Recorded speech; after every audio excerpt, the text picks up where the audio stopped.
Hi, my name is Phil Noble with Envision South Carolina, and we're here today at the College of Charleston to talk to Ken Canty, an extraordinary engineer, entrepreneur, business guy with a unique story about South Carolina and his history here. Welcome to Envision. Hey, thank you for having me. You grew up outside of South Carolina, but your family roots are deep in South Carolina. Yes, Talk a little bit about that. My father was born in Manning, South Carolina in 1925. He grew up with 4 brothers, and his father died when my father was a very young age, when he was about 11 or 12 years old. My father, his way of escaping the poverty during the Great Depression was to join the military before he was drafted. His younger brother had already gone, and he was 15, I think almost 16 when he left. They both ended up in the Pacific, and my father immigrated after the war, made his way up north, started business in the 1950s, and raised us. I was the 10th of 12 children. 10th of 12? Yes. Boy, that was a busy household. Yes. Busy at the dinner table. I was going to say, your mom must be a saint of something. Yeah, yeah. You know, one of the great stories of South Carolina history is the migration of black folk and throughout the early 20th century, up until 60s and 70s. And, you know, we lost a lot of the best and the brightest because they were motivated to do better. They were motivated to pick up and leave and go to a very different and alien culture. Did your dad have stories about why he decided? What was his motivation? Was he afraid? Was he scared? Was he excited? I think what it was after having the experience of being involved. He was in a combat area in Guadalcanal, a lot of the Pacific Islands, New Hebrides, Solomon Islands for 23 months. And I think after he came back from that and growing up in Manning, he got to see more of the world than I've seen. Even Right. I'm 39 now, then he got to see more of the world by 21, 22 than I've seen now and I may ever see. And I think that gave him a perspective that he had served in a segregated army. And he had a perspective when he came back that he had the mind that he was going to do what he wanted to do. And to do what he wanted to do, he had to have his own business. He couldn't be working for somebody else. And I believe that's what drove him north, because that's where the economic opportunities were from a legal point of view. What kind of business? Dry cleaning. Started at Dry Cleaners, Walnut Deluxe Fabric Care Village in 1953. And where was it? In Boston, Massachusetts. In Boston. Yeah. What part of Boston? Roxbury, Massachusetts. Roxbury. Yeah, Roxbury, Massachusetts. That's a tough neighborhood. Yeah, very tough neighborhood. Malcolm X used to preach on the corner in front of his cleaners. He started the cleaners with a $600 loan from the farm bank. His mother got the $600 loan for him, and that's how he started it. And right now, it's probably one of the largest African-American owned businesses in Boston, and definitely the largest dry cleaners in the city, and it's almost 60 years old now. And that's where I grew up. I grew up working in that cleaners. And did you come home back to South Carolina on holidays and stuff, or did you feel like there was still a sense of connectedness to South Carolina? Yeah, when I started getting a little bit older, I mean, 13 years old, when I think my father thought I could appreciate it, we always were going to Baltimore. Right. But he started bringing us down farther south when we were teenagers, and we used to come down to Charleston. He was a member and president of a black anglers club, and when the anglers club started, fishing was still segregated. This is in the 50s right. and 60s. They used to fish against guys from Bermuda. Well, in order to get the good fishing in the United States, for a number of years they fished in Charleston. The Boston team would fish against the Bermuda team in Charleston, and those were really my first times when I was in 1987. When 526 was being built, I remember that. The Cooper River Bridge was there, and before Hugo came, we used to come here, and he used to fish professionally. Really? Yeah, and you know, he would always bring clothes down from the cleaners. You know, when people wouldn't pick up their clothes for whatever reason, he had extra clothes, so we would bring it down there and go to St. Helena Island and Ladies Island and donate them to the different missions. And I remember that. That was that was very distinctive to me, coming down there. And of course, we would spend time in Manning. And when I got out of school, we would come to Manning every year until I moved down here permanently for a week to hunt. And that's really what immersed me into South Carolina and ended up causing me to want to move here. One of the reasons I moved here. Your family still got lots of connections back in Manning? Yeah, yes, yeah. And, you know, my dad is, World War II veteran. My dad is, he'll be 88 next year, and he followed me down here. He moved down here in 2004. end of 2004. And we still do, but the folks are a little getting up there. So but we still have a lot of relationships up there. More so in Charleston. Charleston is now the new Boston for us, if you will. And where did you go to school? University of Massachusetts at Amherst, and I did a civil engineering degree there. And talk about why civil engineering. I mean, I remember a story and some research I read about you and bridges. Mm-hmm. That's a wonderful story. I'm a bridge guy, and I still am, and I always will be. From when I was a little kid, I think started about 5, 6 years old. I was deathly afraid of going over bridges, and big structures just frightened me. And I wasn't good in math, I wasn't good in science, but I liked bridges. For the traveling my dad used to do, we went over a lot of bridges, and I just got to where I could name them. So my brothers and sisters, and I mentioned I'm the last of 10th of 12, I had 11. I have 11 siblings. Wherever we would go, we would travel, and they would send me postcards. So I started a bridge postcard collection when I was about 5 years old, and I still have it to this day, and I still add it to it to this day. Well, coming down to Charleston when I was 13, what was here? The 2 Cooper River bridges. Right. And going over from Charleston to Patriots Point wasn't bad, because we used to go to Patriots Point to see the Yorktown, because my dad that was the big bridge. The bridge. My dad used to tell stories about him being him being on a ship going out and the Yorktown coming in. Oh wow! In the Pacific. So being all shot up and everything else. So, but coming back on the Grace was an experience, and my mother wouldn't drive back, so she'd have to have one of the other guys drive her back. And something about all those experiences just drove me to get a civil. And I said, well, how do I be a bridge builder? We got to get a civil engineering degree. And I started that, worked various internships, and that's how I started my career. And the irony is that you ended up working on the Ravenel Bridge, the definitive bridge. And that was just ironic. I worked for about 5 years in Boston, New York, on some really big mega projects up there.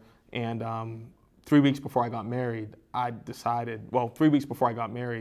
a job offer to come down to Charleston, South Carolina.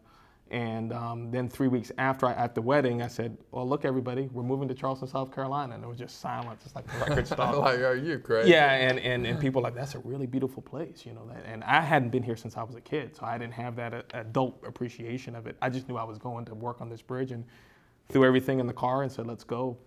Put all the cards on the table and rolled the dice. And so I came down here with Flatiron.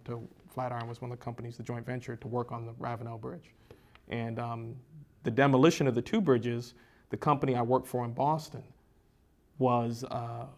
got that job. The same group of people who I worked with in Boston. Okay. So they called me as soon as they got the job. I was already there. They hired me. I literally got a 5-year jump in my career just from maintaining those relationships, because we talked a little bit before the interview about working and how early you get up and everything else.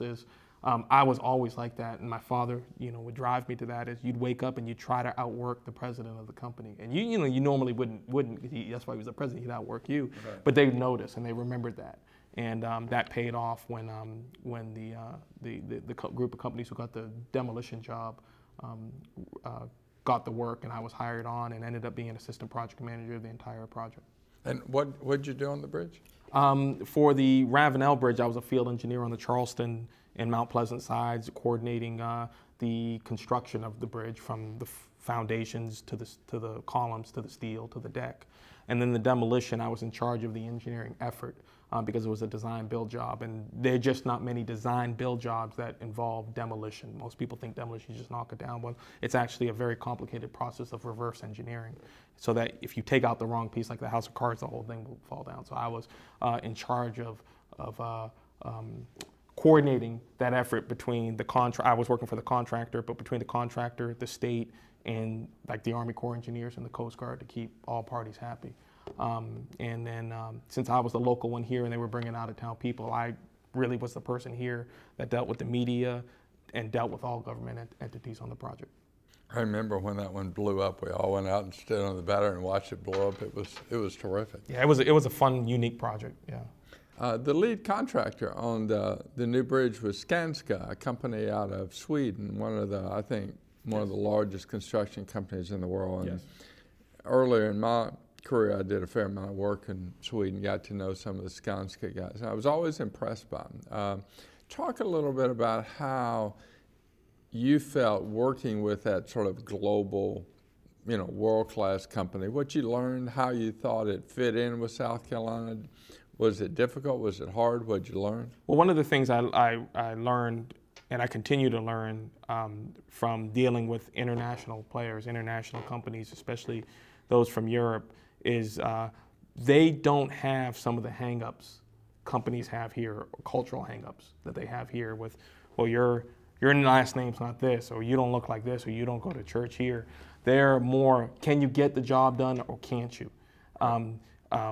So by their very nature, they don't necessarily, I find, look for diversity like we might in the United States because of our history, but it ends up happening because they just want the best.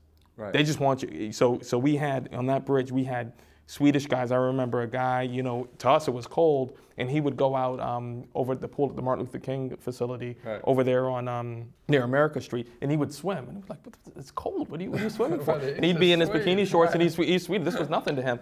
And just that culture of them. And then we had guys from Argentina who someone may think, well, because someone speaks Spanish, they're all the same. No, they're all not the same. They're completely all different types of cultures, but they had their unique way of looking at things. Then you had people from China who had worked in bridges out there. But they all had to work together, and the common language was the metric system, was the math. Right. And I found that just to be very unique from those individuals, and a number of them, I believe, have actually stayed in Charleston. Really? Yeah. What was your impression of doing business globally? Were you intimidated by it? I mean, did it scare you? At the time, I didn't think about it too much at the time, except it had to do with my day-to-day activities. Now, with my construction company, Freeland, absolutely, I think about it now. And if I could address that, we have a mentor protege agreement, Freeland Construction, with Dragados USA, and Dragados is a company actually a bit bigger than about the same size as Skanska on the American level, but at the international level, they're actually bigger. And the thing about it is, it's intimidating in a way because, again, they come at it just with like the cold, hard facts almost. They're not, they get straight to the point. Right. They get straight to the point because these are the same guys who gave a line of credit. They're the big conglomerate. These companies are now big conglomerates to the European Union when they needed money. And it's just, it can be intimidating dealing with those guys. But if you come in and you say, hey, this is what I'm gonna do, and then you do it, that's all they care about at the end of the day. They don't care about what your last name is. They don't care about where you go to church. They don't care what color you are. They just care, you shake your hand, are you gonna do this or aren't you? And if you're gonna do it, then guess what? You get to do business with them because now it's convenient for them because there's somebody you can depend on. And these companies need small companies because they can't necessarily get in the weeds like small companies can. So those relationships, they go both ways. And I think when firms realize that, they interact a little bit better with the companies. Given that experience, what do you think are South Carolina's assets and liabilities in terms of trying to deal and operate on that world-class level? Okay, the assets are, we're the most beautiful place in the East Coast to live, if not the country, I firmly believe. We have the temperate weather, the climate, the business climate especially. People here, I'll give you a quick comparison. When I worked in Boston, I worked on the vaulted Big Dig. The Big Dig. I worked on the Big Dig, and the most complicated construction project that will probably ever happen. And I think if they had known how complicated it was, it would have never been undertaken. I mean, this thing was much more complicated, to be quite honest with you, than the Ravenel Bridge. But here's the difference. The Big Dig, people didn't know what it was, and the culture in Boston and the Northeast, they don't support things like that. They tend to be very cynical, Northerners, very cynical, and Northeasterners especially. But in South Carolina, everybody knew what they were getting and what job it was, and everybody was behind it, so everybody supported it. So when you would go out to dinner, oh, you work on the bridge? Oh, it would be a conversation, not like you couldn't mention it. Right. And here we have an attitude. Boeing was another example. When Boeing came here, people supported that. They supported Boeing coming here. The Boeing employees come out and say, we're really glad to have you here. Well, when we were on the bridge, it was the same thing. We're really glad to have you here because you're helping our community with something and you're part of our community. Charleston has a way of bringing people in and you're part of the community. That's one of the biggest assets I see. And then affordability of living and everything, obviously. Now, some of the liabilities is, and not just Charleston, but South Carolina. But South Carolina, and I'm speaking of Charleston. That's where we're here. But we're the capital. Of South Carolina. Yeah, exactly. Yeah. But specifically about South Carolina, those things are still across South Carolina as well. Sure. But in terms of liabilities, is we have to do something about our education system, and I think a lot of big companies are recognizing that. Yesterday, actually the day before yesterday, I think it was actually yesterday. Days are running in together for me. I was at Garrett Academy talking to the first of a number of meetings the business community is going to be having with Garrett Academy about what can we do as a business community to help train their students be ready to work for us. Right. Well, I was there, little old me, our construction company, we have 31 people now, we were there. Well, guess who else was there? Boeing was sitting right next to me. Right. The commonality was recognizing that we have a problem. We need to make sure these children are coming out when they come out as adults, that they're developed and have the tools they need that they can work for us. Because I require a certain type of employee with a certain type of skills, and I need to identify that person when they're probably, I would say 17 or 18 years old, because there's a number of things they need to do for when they get out of school to be ready for me. And whether it's Boeing, whether it's any other technical company, whether it's Freeland Construction, whether it's a large construction company like Skanska, they need a certain set of skills if they're going to be somewhere. So we need to certainly work on that. We need to work on our tax base. I'm a person who doesn't believe in raising taxes. I believe in broadening the tax base. We need to get more people paying taxes. How do we get more people paying taxes to broaden the tax base? We need to get more people working in jobs that pay good. They pay good so they can pay taxes.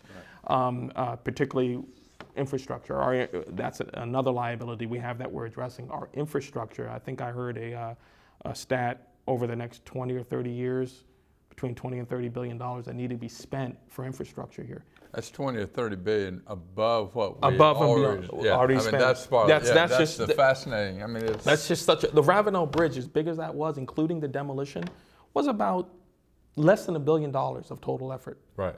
And that happened over 4 years. We got to figure out how to do 30 times that more than what we're already doing. And on top of what we already have. On top of what we already in infrastructure we already have. So, I mean, our infrastructure, and when I say infrastructure, mass transit, people getting around, affordable. I mean, I consider Charleston a very affordable place when I compare it to where I came from over 10 years ago.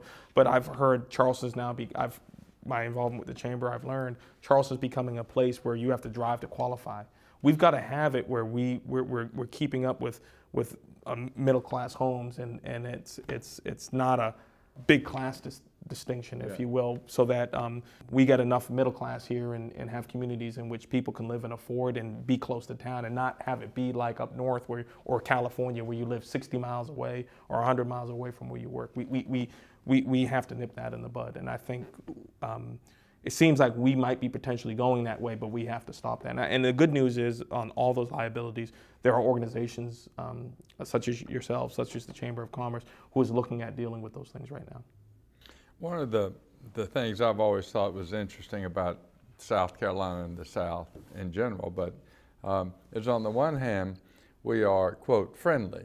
On the other hand, we're almost xenophobic, suspicious of outsiders. And I think in some sense, Charleston, on the one hand, is always, 10 years in a row, the most polite city, but in some ways, Charleston is also the most hostile, xenophobic city in the world. How do we bridge that gap here in South Carolina? It's almost a cultural thing. I think we are as time goes on, because Charleston, whether anybody, I tell people, I mean, anybody likes it or not, is now an international city, the beginning stages of it. Yeah. And we're going there. It's just a matter of, are we going to be pulled there, or are we going to determine our own destiny? And the state as a whole as well. And I'd say, well, let's determine our own destiny. I think it's going to take young business leaders standing up and saying things, young community leaders. And one of the things that stops that is people are always afraid to say something because they don't want to get beat down. They don't want to, I wouldn't use the word get made fun of, but they don't want to be criticized. They want to say, you know what, I have my business, I'm gonna work on it. But people have to say things and not be afraid of the reprisals from what I call the old guard. But time moves on, and I think as time moves on, and I've seen it in the 10 years I've actually seen it where that feeling is much less significant than it was 10 years ago. I remember when I came here 10 years ago, and I wouldn't even say I was from Massachusetts. I would say I'm from Manning. I couldn't say, well, you're from Boston, you're one of those people. No, I said, no, I live here, and this is my community, and I moved here not to build the bridge. That was a bonus. I moved here because I wanted to be in South Carolina, because I felt that South Carolina offered me the things where I could live my life. My kids could be raised the same way I was raised. In Boston, it got so unaffordable. My kids couldn't live the way that with the hard work my dad did. I received the benefits of that, being able to go to school and live in a safe neighborhood and still be exposed to the things that he wanted me to be exposed to, so I had a perspective. But moving to South Carolina, I can raise my kids now in the same way I was raised. Live in a decent neighborhood, work hard, enjoy some things, and give them what they deserve. Now in the last 10 years, for sure, I've noticed where I can, I always say, well, yeah, I can admit, I always say, well, I'm from Boston. I can say that now, and it's not a bad thing. It used to be a real bad thing, but I think the good news is we're overcoming a lot of those things. But it's going to take frank and open communication, and it's going to take people who are in positions of either authority or power to maybe say things people don't want to say and identify the problem and say, well, this is the problem, but this is the solution. And I always say, people say, well, if you don't like it, you can go back. And 95 runs both directions, as they say, right? I always say, well, I want to make this place. I didn't move here to make this place somewhere else. I came here to enhance it and to make it better. And I think you just need more business owners, educators, and politicians stepping forward together. I want to talk a little bit more about that, because I mean there's sort of three interesting factors here. One is being, quote, from Boston, although your roots are here. Mm-hmm. So number one, you are as they say, you're a come here, not a been here. Mm-hmm. Number two, you're African American. Mm-hmm. Number three, you're young. And the construction business is, I mean, that's above a business. That's the white guys. Mm-hmm. Personified. Talk about each of those three elements in your becoming successful. Okay, when I realized when I came to South Carolina that I mentioned earlier, I came here to enjoy here and live here. So when I came here, the things I came here to do, I wanted to live here, I continued doing. So I loved hunting. I love it, and I don't get to do much of it anymore, coincidentally, much because of time and everything, but I got into that. I immersed myself in my community, in my fraternity, is really being part of the community. So people said, well, Ken, yeah, he's from somewhere, but they never really thought about that. I just immersed myself in the language and the culture and everything else. In terms of being African American and being here, is being from Boston. To be quite frank and honest with you, in terms of obstacles, there were more of them in Boston than there are here. And for me, that was my experience. Race-based obstacles. Race-based obstacles, because coming from Boston, I mean, there were times, Massachusetts, you drive 90 miles and you wouldn't see another black person. Massachusetts, people don't like talking about it. They're a very segregated place because it's segregated by economics, and then so hence it's segregated by race. Right. So you have all black people live over here, all Irish people live over here, all Asian people live over here, and they typically don't cross. And then, after we lived in a black community in the inner city. When my dad, at a certain age, his business was still there. He moved us out because it was getting really bad. It was getting really dangerous. We always still went back there because that's where we went to work. So we saw kind of both worlds. But in the suburbs, it was common. You'd be driving a car and the police would pull you over. Well, what are you doing here? You're not supposed to be here. Well, I live over here. Oh, yeah, okay, that's okay. You can continue on. When I came to South Carolina, I came with that mindset from Boston that, I kind of, you know, whether it be defending yourself because you were the only black person there, or someone racially attacking you or whatever. Right. I came here with the attitude that used to that. So when I came here, there's a lot more black folks here, population-wise, and there's a lot more black folks. It's a much more diverse place in terms of that, where you have like the construction business in Boston, because it's unionized, hardly any black folks are in it. Here, it was completely opposite. Completely opposite. Here with the, here at South Carolina, 35% African American. About 30, yeah. 35%. Charleston, depending on where you what counties you're in, might be 60 or 70%, might be, but it's a lot. Boston, the most it is anywhere else, UB is 12%. Yeah. So I came here with that not being an issue for me. I obviously recognized it, and my father coming here would tell me the stories, but he was telling me the stories of what it was when he was here. When I came here, I found it different. I'm not saying that it's 100% better or anything like that, but it wasn't an issue for me. And then in terms of the construction business, I came up in the construction business, and I was lucky enough to be mentored and identified and mentored by the VPs of companies and of the companies I was working for. So I had a very different amount of training that when I came here that carried me on. And in fact, I mentioned when the bridge demolition happened, those same guys I worked for, those same mentors called me, and I worked for. So they gave me a little bit of, I wouldn't say it was insulated, I was a little bit more protected because I was working with people who knew me, who didn't have any, they already knew my character and knew my skill set. So it wasn't necessarily an issue for me at that time. Where it's become an issue is, and I'm talking actually about all three of your points, but within construction, where people tell me, I hear it to this day, I think I heard it last week, well, you know, you can't do that. Well, why not? I can do that. Well, you know, they're not going to let you do that. I was like, well, what do you mean? I just did it. It's not even a thought. Well, I can do whatever I want. And right. and if you get in my way, I got to go over you. I got to go around you, over you, or I got to go through you. And I tell the person, it's your choice what you want me to do, or we can go together. We can work together. But I'm going there, and if you stand there, then you'll be knocked over. That was kind of they say adopt. You have to forgive. You have to forget your northern aggression for southern sensibilities. I've heard that one sometimes, right. And I have in some points, but other points I'm saying no. I have every right to live here or feed my family just like anybody else. So if you're standing in the way of that, then that's a problem. But you have to have the tools, and that's what I came with, was the tools to get around those obstacles.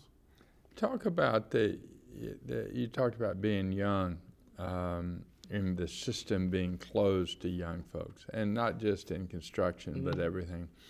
You know, sort of one as sort of an advice to young folks, black or white, mm-hmm. who are trying to change the system, trying to do something beyond the traditional. What's your advice to them? How do you do it? I think developing your relationships, not just in South Carolina, but outside of South Carolina. And that's something that I've done, and when we talked about it before, is there are firms who want to come to Charleston in South Carolina because they want to come here and do business. They want to come here because it's a nice place to be. Develop relationships with those firms, but you're going to have to leave here and develop them. There's so many things that happen in South Carolina, but the decisions are made in Washington. They're made in Atlanta.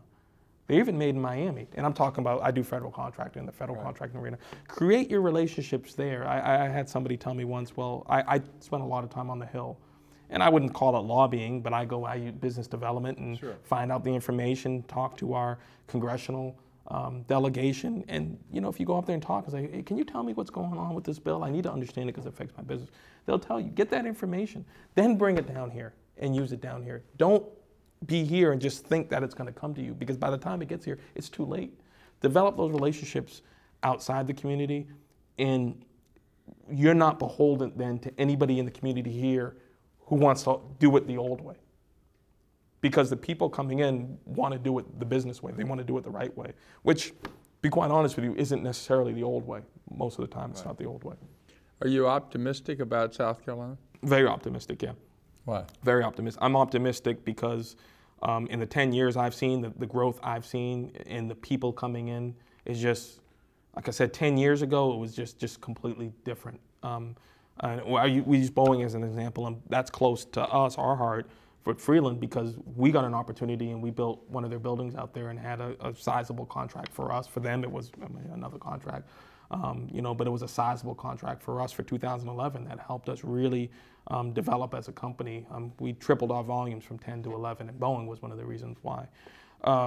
I see it in the people. I see it in the community. I just see changes going on. I mean,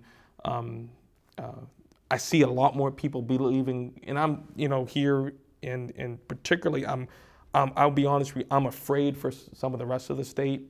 I'm not afraid for the low country area, the tri-county area necessarily, because the general public is understanding the investment you need to make in infrastructure through sales tax. It's got to be paid for. And we're not going to raise the fuel tax, that's fine. We got to have something to pay for it. It's not going to be free. They understand the investment you need to make in education. Because if you have 50% to 60% of your population who aren't graduating in 4 years, and if you have a sizable percentage of your black population who are not economically being represented, you're going to have a third world country. And if you have a certain number of people living under the poverty line, it's not good for business. It's not good for anybody. You have agencies recognizing that and utilizing businesses to make that change. And I'm very hopeful because of that.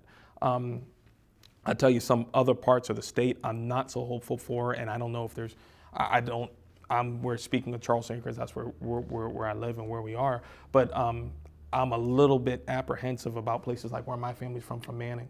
Now, Sumter just got a new tire plant. Businesses coming back, businesses recognizing those areas, but there's a lot more farther to go in those rural areas than in the city areas. And the thing I am afraid of is through gentrification or what have you, is folks moving out to the rural areas and not having the skills, the economic skills to participate in the economy fully. Because this economy isn't what it is 10 or even 20 years ago regarding textiles, regarding factories. It's a very highly skilled economy. You have to be very highly skilled. And I am afraid of a permanent underclass being developed. We're talking about the unemployment rate always being 9%. I think to me that's unacceptable. That's something I'm afraid of. One of my favorite questions to ask people is what I call the king-queen question. If the people of South Carolina all gathered together and in their infinite wisdom says, you're going to be our king. Mm-hmm. We're going to take you to Columbia. We're going to set you on the throne, put a crown on your head and say, okay, tell us what we should do. What should we do? Dredge the harbor would be the first one. I mean, seriously, right. No. I mean, that's a big thing. I mean, we've had this holdup, which is just absolutely ridiculous. I mean, we're giving away jobs, not just to Savannah, but to Miami. Savannah's ahead of us. That would be the first thing. And I'd say, we're just going to do it. And, we're going to do it. And we're going to award the contract to a certain company that can fund the job, the public-private partnership. And in 2 years, we'll have it done. Just do that. Move the different layers of government out of the way. Increase intermodal transportation. The ability to get from Charleston to Columbia, I should have a different choice than I have to drive. There should be trains. They used to be. There used to be right. Trains that would take you from Charleston to Columbia, and you frankly could do it faster on a train than you could a car. Well, if the train tracks are already there, to me as a civil engineer, it's a simple solution. Then I would have to look at doing something much different than what's been done and what they call the corridor of shame. We've been trying and it's not working. Right. Whatever they're doing, it's just simply not working. And I'm not telling you I have the answer, but I know it's not what we're doing because it's not working. Develop, bring businesses here. I mean, you think about, your interesting thing I've always thought about is look at Interstate 26 and 95 in Orangeburg County. Think of any other place in the whole United States where an interstate meets and there's not a city. You could think of South Dakota and where the two interstates meet. Sioux Falls is right there. In South Dakota, what's out there? There's nothing. I mean, there's a big city right there. Why aren't we developing some of our natural geography for business? Right. Why isn't there a huge distribution center there? I've always heard the story about that's where Walt Disney World was going to be. at some point in Oh, time. really? I never heard that. And that's where it was going to be located, because that was pretty much halfway between Florida and New York. Yeah. And the people there said no. And you hear about... That's a great story. I'd love to know if it's true. And 95, why does 95 go through the most desolate part of the country? I'm a guy who's always studied the construction of the interstates. That was the kind of part of my thing as becoming a civil engineer, was because the people in Charleston at the time, the two senators, Strom Thurmond and Senator Hollings, didn't want it to go through. They were on the committee to decide, or they were part of that. Right. They didn't want it to go through Charleston because they didn't want the Northerners to see Charleston. Now, granted, those attitudes have changed completely, but we need to have more interconnectivity between our cities, and we need to make our state more geographically friendly. And Charleston is a big focal point of that, because Charleston is the entrance to the state from an international point of view. Charleston, the planes are if they were to fly international planes, which is the Air Force, they fly into Charleston. The ships, they come into Charleston. The most traveled train track on the East Coast goes through Charleston from a passenger rail point of view. It goes right through Charleston. We need to expound upon that and develop that infrastructure. That would be, I'm an infrastructure guy, that's what I would stress on. My construction company, Freeland Construction, I bought the company in 2008, June of 2008. And my philosophy and my words I've developed, one of my philosophies and my motto I've developed is generational change through maximum practical utilization. And what that simply means is, as minority businesses, but not just minority business, any businesses that are successful, you have three things. You better, as a guy told me, who sold his company for $250 million, so I guess he knows what he's talking about. He started at $60,000 a year 20 years ago when he sold his company in 2008 for $250 million, and it's worth $1.3 billion now. And he looks like just any African-American walking down the street. He just worked hard. He's just a guy, but he got educated and he was driven. And he told me, you need to have a succession plan. You're either gonna do an IPO, you're gonna sell your business, which he did, IPO, initial public offering, sell your business, or it's gonna be generational. You need to know in 5 years. And I picked mine as generational. So through generational change, through what my father accomplished, what I'm able to accomplish because of his efforts, and now the challenges my kids are facing. And both my kids are autistic, by the way, so I have a certain level of challenges that are a little bit different than most. So I kind of am very sensitive to what my father went through, being African-American, growing up here, and the barriers that were to him. But I think about what I need to do for my children, give them the tools they need. And when it comes to maximum practical utilization, we as small businesses, we're 80% of the base, but we get 20% of the work in terms of the federal contracts. And whether you're veteran-owned, women-owned, in a hub zone, historically utilized, or African-American or minority-owned or disadvantaged-owned, the federal government has an obligation and passed laws back from the 1970s that we will try to do as much business with those small businesses, and particularly those entities, veteran, right, 8A, hub zone, women-owned, that we can. It doesn't have to be 20%, it could be 40%. Whatever the market will bear, we will do. So my mantra is going around developing my capabilities and going to the agency is I am capable of doing a job on Boeing. I am capable of doing a job at Spaywar. I am capable of doing a job in Buford. We just, matter of fact, took down a water tower. And this is our second one, and people always say, that's just impossible. How can you do that? Nothing's impossible if you break it down to its smallest components. So I developed a plan along with one or two of my engineers and my superintendent that we can take a water tower down, 135-foot water tower down, inside of 2 days. And people always say, that's impossible. I said, well, if it's impossible, how come it just happened? And you go to our website, we have streaming video of it and everything else. But really just utilizing, the moral of the story is utilizing whatever means you have. For me, it's my business. This is why I could never go back and work for somebody else. And my father told me that, he goes, once you start working for yourself, you can never go back and work for somebody else. So this has got to work, and that's what drives me. It drives me to get up at 4 in the morning. I told somebody once, I said, I get to Friday and I can't wait for Monday. I feel like I'm caged, right, when I'm not. I really do. I feel like I'm caged, and people say, well, you don't want to be. I said, no, this is what I was meant to do. And I have this amount of time and left to do it, and that time is always dwindling down. We're in a business development program called the 8A program, and it's a time program. So for us, it expires September 2nd, 2018 at 12:04 p.m. I mean, exactly is this a 9-year program? And every minute that I'm not doing something to enhance that business or enhance something about it, and enhancing that business, a lot of things that being here is enhancing the business. Is therefore a waste of time, and I shouldn't be doing it. So I'm driven in that way. I mean, a minimum day for me is 12 to 14 hours. It has to, because you just need that much time to do what you have to do. Doesn't mean you don't relax, doesn't mean you don't have fun, doesn't mean you don't recharge, but you have to get it while the getting's good, as they say.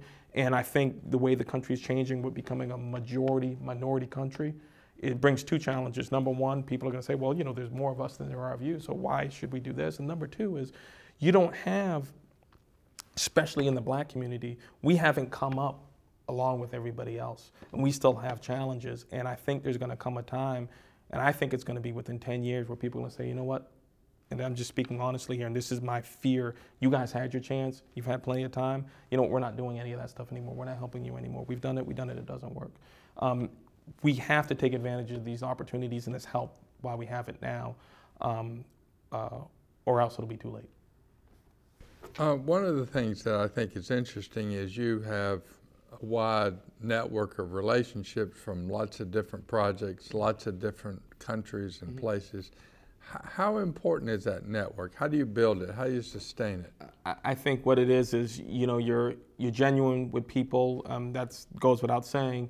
But then also you realize whoever you're meeting, you don't know how your paths are going to cross. You can't disregard somebody because you think, if it's a high schooler, whether it's somebody who's not maybe where you are in life, or if it's somebody way above you, you don't know how you're going to help each other. You don't know how your paths are going to cross. So I have a way of you know, not forgetting where you came from, but more importantly, not forgetting who was there as you went there and who helped you. And, you know, if you, like, for example, I started working in corporate America. I was 19 years old, and I worked for Hasbro, was my first corporate job, the toys.